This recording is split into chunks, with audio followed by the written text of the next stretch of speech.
Saffron എന്ന ചാനലിനെ കുറച്ചധികം പേര് ഫോളോ ചെയ്യുന്നു, സ്നേഹിക്കുന്നു എന്നറിയുന്നതിൽ സന്തോഷം. എനിക്ക് ഈ ചാനലിലൂടെ വിജയരഹസ്യങ്ങൾ പറയുക എന്നതല്ല ഉദ്ദേശം. വിജയരഹസ്യങ്ങൾ ആപേക്ഷികമാണ്.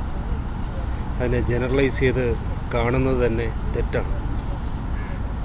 കച്ചവട സാധ്യതകൾ ഏറെ അറിയാവുന്ന വ്യാവസായിക മേഖലയിൽ വൻ വിജയമായി നിൽക്കുന്ന ആൾക്കാരും തന്നെ ട്രെയിനിങ് നടത്തി കൂടുതൽ വ്യാപാരികളെ സൃഷ്ടിക്കുന്നത് കണ്ടിട്ടില്ല. എന്നാൽ കച്ചവടം പൊട്ടി ട്രെയിനിങ് തുടങ്ങി അത് സക്സസ്സായ എത്രയോ പേര് ഉണ്ടും താനും. ഇതൊക്കെ അവരവർക്ക് തിരഞ്ഞെടുക്കാവുന്ന ഒന്നാണ്. പക്ഷേ ഇന്ന് കണ്ട ഒരു വീഡിയോ പറയുന്നത് സ്വപ്നം കാണൂ, ഈശ്വരൻ വഴികാട്ടും എന്നാണ്. അതല്ല, പ്രവർത്തിക്കൂ, ഈശ്വരൻ വഴികാട്ടും.